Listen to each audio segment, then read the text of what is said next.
prenez. PDCI, vous nous prenez. La Côte d'Ivoire n'est plus. Elle survit.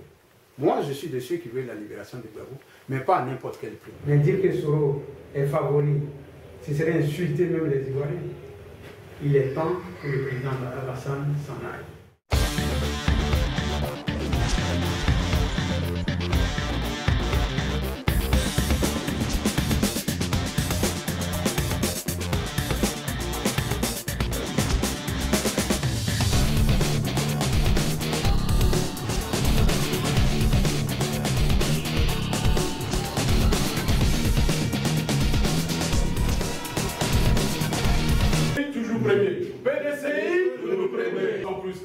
Puisque nous avons pris un peu de retard, M. Sikabi, qui est notre conférencier du jour, offre à tous ces invités que vous êtes le buffet qui est derrière, c'est un libre service et la boisson en a en gogo. Nous sommes des militants du PDCI-LDA, nous sommes des hommes de qualité au niveau de la Côte d'Ivoire.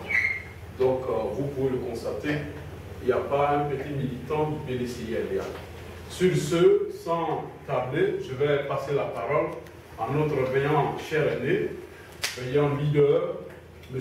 Claude Sikabi, que je rappelle, est un politologue spécialisé, expert en transformation des conflits, qui va nous entretenir sur le thème que j'ai déjà énuméré. Sur ce, je vous dis merci, nous allons l'acclamer. Au cours de cette rencontre, nous avons échangé sur ce que nous définissons comme les enjeux de la prochaine élection de 2020, à savoir l'alternance, la réconciliation et le renouveau politique. La présidentielle de 2020 est la mère des élections, parce que le président qui sera élu sera une indication pour la Côte d'Ivoire dans les 50 prochaines années. À cette élection, nous aurons à choisir entre paix et réconciliation, d'une part, et d'autre part, continuité et dignité. La Côte d'Ivoire est à la croisée des chemins. Chers frères, depuis le décès du président Gbagbo, notre pays a basculé dans la violence, sous toutes ses formes. Coup d'État en 1999, élection démocratique transformée en calamité, rébellion en 2002, guerre de l'ONU contre la Côte d'Ivoire en 2011, après les élections au nom de la démocratie. Pourquoi le pays a-t-il sombré? C'est la question que nous devons nous tous poser. Parce qu'il n'a pas réussi le passage du parti unique et multipartite. Il a raté sa première alternance démocratique. Nous nous souvenons des élections de 2000. Et même le coup d'État de 1999 était en sorte une autre alternance. Bientôt 10 ans d'exercice du pouvoir d'État, le président Alassane, l'environnement politique, économique et social de la Côte d'Ivoire ne cesse de se dégrader. Loin de l'embellie annoncée, la Côte d'Ivoire a les symptômes de ce que les Anglais appellent félinicité, corruption, népotisme, intimidation, atteinte aux libertés, insécurité, et la liste est longue. La réconciliation, qui est la première préoccupation de tout chef d'État digne de cette fonction, est passée en perte et profit. On ne confie pas cette mission à une tierce personne. Le président Alassane Ouattara a préféré mobiliser les financements des ponts et laisser d'autres personnes, hommes politiques, faire la réconciliation. Le résultat, nous le connaissons. Il a utilisé les ponts, les routes et autres infrastructures comme moyen pour réconcilier les Ivoiriens. Selon lui et ses stratèges de la réconciliation, quand les Ivoiriens allaient se dépasser sur les routes et se dire bonjour, ils seraient ainsi réconciliés. Sa politique de réconciliation est donc un échec avec les prisonniers politiques qui meurent chaque année. Il a bradé le pays aux étrangers pendant que les Ivoiriens vivent dans la misère et dans l'insécurité. Sa politique économique est un échec total et elle appauvrit la Côte d'Ivoire. Il est temps que le président Alassane s'en aille. Les trois grands partis politiques en Côte d'Ivoire, le PDCI, le FPI, le RDR, ont tous les trois géré successivement la Côte d'Ivoire. et ont donc un leader. Le FPI aujourd'hui est affaibli et divisé, avec ses cadres en exil. Le parti aura-t-il les moyens financiers et humains pour gérer et gagner en 2020? Le RDR, en 2020, c'est continuer l'appauvrissement de la Côte d'Ivoire et faire des Ivoiriens des étrangers sur leur propre terre.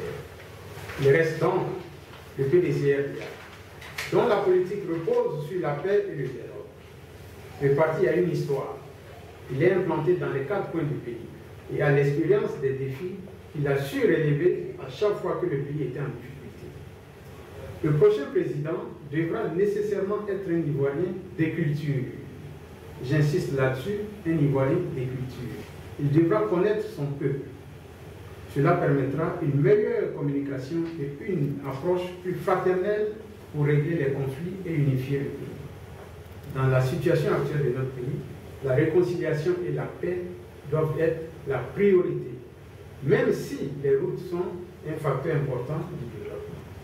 Seul le PDC a une politique de réconciliation viable basée sur le pardon et la main tendue.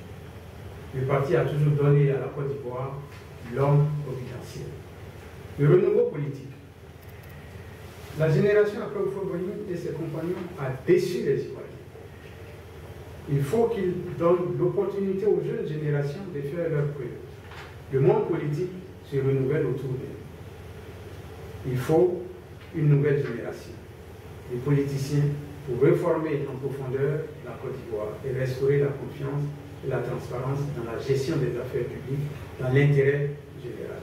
Il faut dorénavant dépasser les clivages politiques dans l'unique intérêt du peuple de Côte d'Ivoire.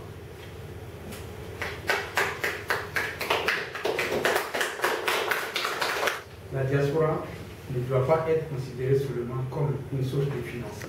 La diaspora a le bénéfice et l'avantage de vivre et d'apprendre dans des nations dont les démocraties devraient être un exemple pour nos pays.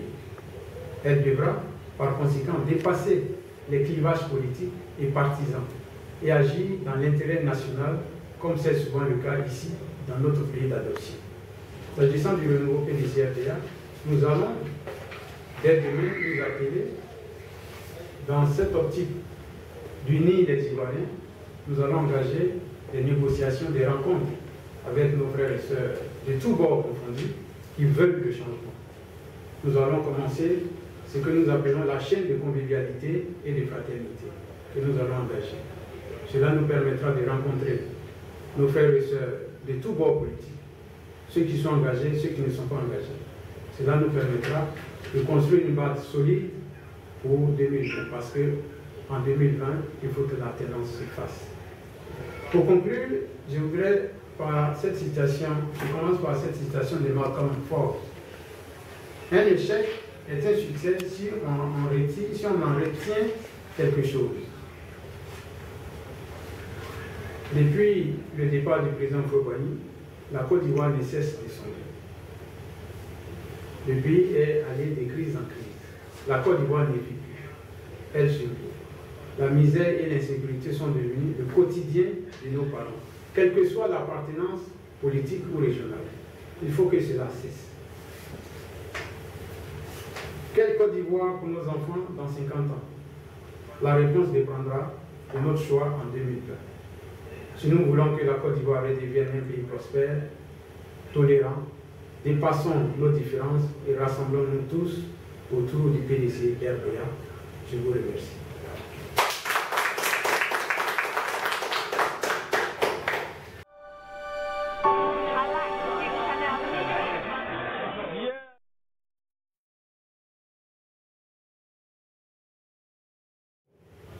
Vous êtes un courant du PDC-RDA.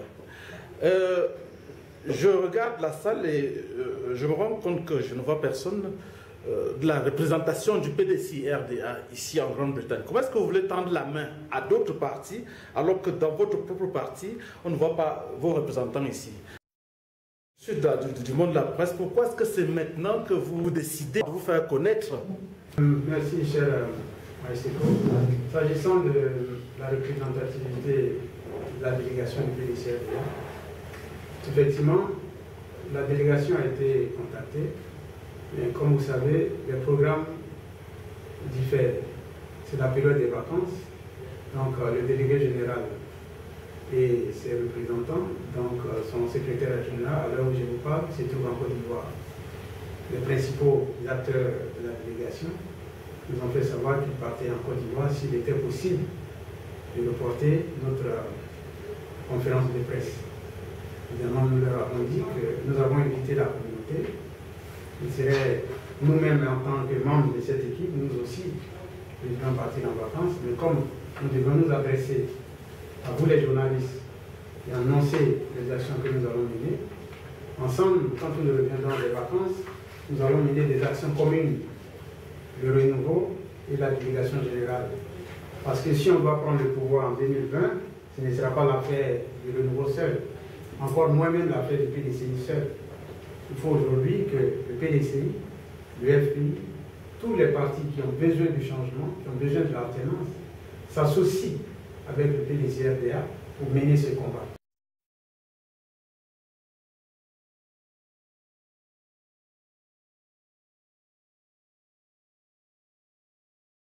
Il a dit en juin que le PDCI aura un candidat. Et il sera un candidat actif. Je répète, actif du PDCI. Et ce sera le candidat du RHDP. Donc, nullement, il s'agira de soutenir Soro comme candidat du PDCI-RDA ou même proposer Soro. Il faut que ce soit clair dans l'esprit des uns et des autres. Aujourd'hui, un parti comme le PDC ne peut pas rester plus de 30 ans hors du pouvoir. Donc, en 2020, rassurez-vous, le candidat sera un candidat PDCI-RDA. Il a dit Soro est son protégé. Vous savez, le PDCI est un parti qui a besoin. Tout le monde, quand chaque politicien est en difficulté, cherche la sécurité auprès du PDCI, quel que soit le parti. Même pendant la crise de 2011, nos frères du FPI, quand ils sont sortis de prison, la direction qu'ils ont prise, c'était aller voir Bédi. En allant voir Bédi, en fait, ils allaient voir le PDCI. Le PDCI, c'est le socle de la Côte d'Ivoire. N'en plaise à certains, c'est le socle. Même le président Alassane le dit, en 2004, n'eût été le PDCI-RDA, avec la signature du RHDP, Alassane aurait des difficultés pour entrer en Côte d'Ivoire. Parce que pour tous les Ivoiriens, dans l'opinion publique, les Ivoiriens le disaient comme le père de la rébellion. Il a été exfiltré en 2002 quand il fallait donc chercher à rentrer. Mais rentrer comment? Il fallait se sécuriser. C'est ainsi qu'il y a eu ce qu'on appelait le RHDP en 2004. Donc, 2005. Donc tout le monde cherche la protection du PDCI quand on est en difficulté. C'est quand on sort de cette difficulté qu'on jette maintenant la pierre au PDCI. Mais c'est le père, c'est la mère, elle accepte tout.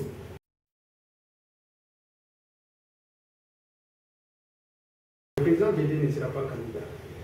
Et le président Alassane Ouattara est déjà en train de diviser le PDCI-RDA. Comme l'a fait, d'ailleurs, paix à son âme le général Guéhi, comme l'a fait un moment le président Laurent Gbagbo quand il a récupéré Fologo. Aujourd'hui, le président Alassane Ouattara est en train de recruter ou du moins récupérer 20 camps et tous ceux qui sont dans le gouvernement.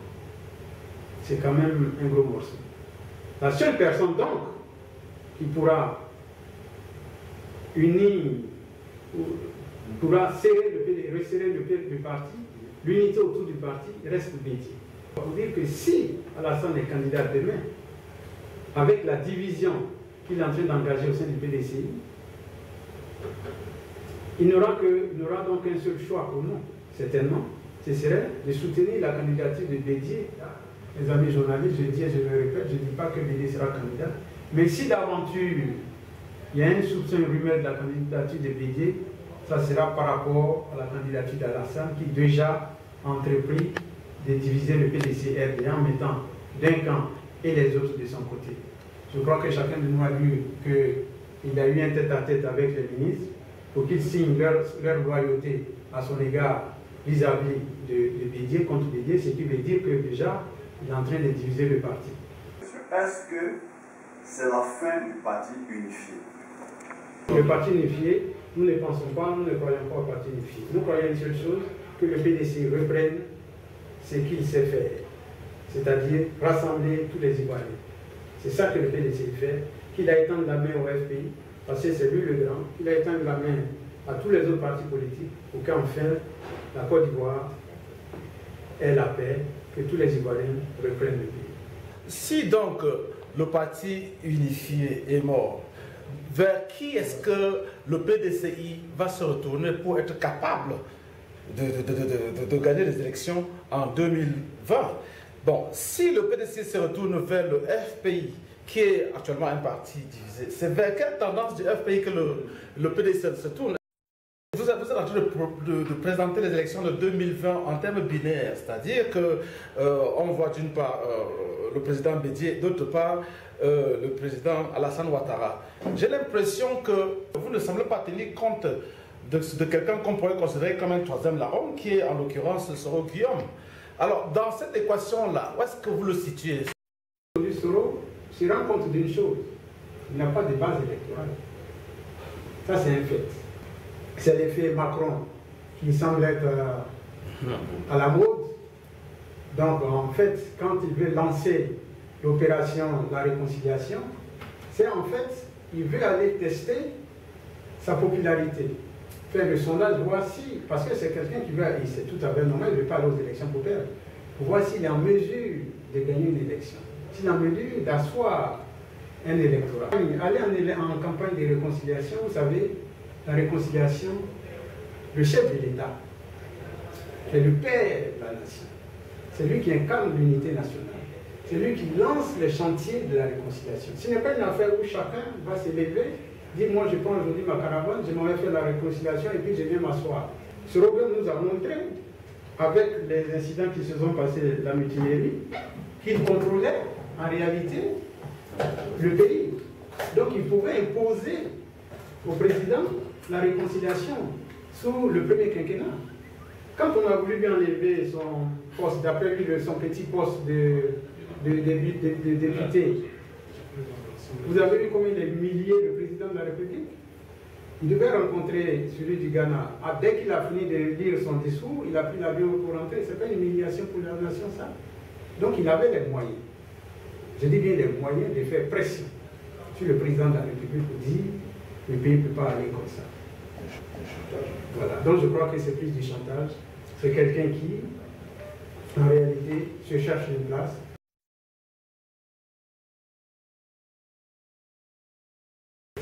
Les vrais sondages de Côte d'Ivoire, c'est ce que nous vivons au quotidien, nous tous. Nous savons l'importance de Soro.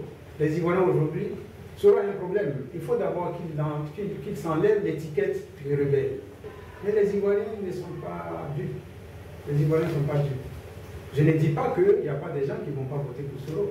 Mais dire que Soro est favori, ce serait insulter même les Ivoiriens. Et depuis 2002, le pays est dans un total mess, comme vous dites en anglais ici. Et dire que lui, aujourd'hui, il est le favori pour gagner l'élection. En fait, nous n'avons pas de mémoire. Quand il dit qu'il veut demander d'aller pour la réconciliation, part-il en tant que Soro le rebelle ou alors en tant que Soro le président de l'Assemblée nationale? Parce que c'est deux choses différentes. S'il part en tant que Soro le rebelle, alors il part demander pardon aux Ivoiriens pour ce qu'il a fait. S'il part en tant que Soro président de l'Assemblée nationale, c'est donc l'Assemblée nationale qui va demander aux Ivoiriens de pardonner ce que Soro a fait. Pour qu'on soit clair, est-ce que nous voulons le départ du président Ouattara? Et il me semble que tout le monde est unanime à cela, que le président parte, Ouattara parte. Donc chacun devra faire l'effort nécessaire pour se retrouver autour de la table avec le PDC-RDA pour qu'ensemble on puisse mettre les stratégies nécessaires, ou du moins la stratégie, pour faire partir le président Ouattara. Le président Marie Tchappeuse, qui fera au total près de 15 à 20 ans, pour oublier toutes les plaies que les Ivoiriens ont subies pendant près de 10 ans. Voix de demain soit cette Côte d'Ivoire-là qui donne espérance. C'est cette Côte d'Ivoire qui rassure. Et soit cette Côte d'Ivoire qui donne du travail à ses enfants. Cette Côte d'Ivoire qui donne un système de santé, un système d'éducation.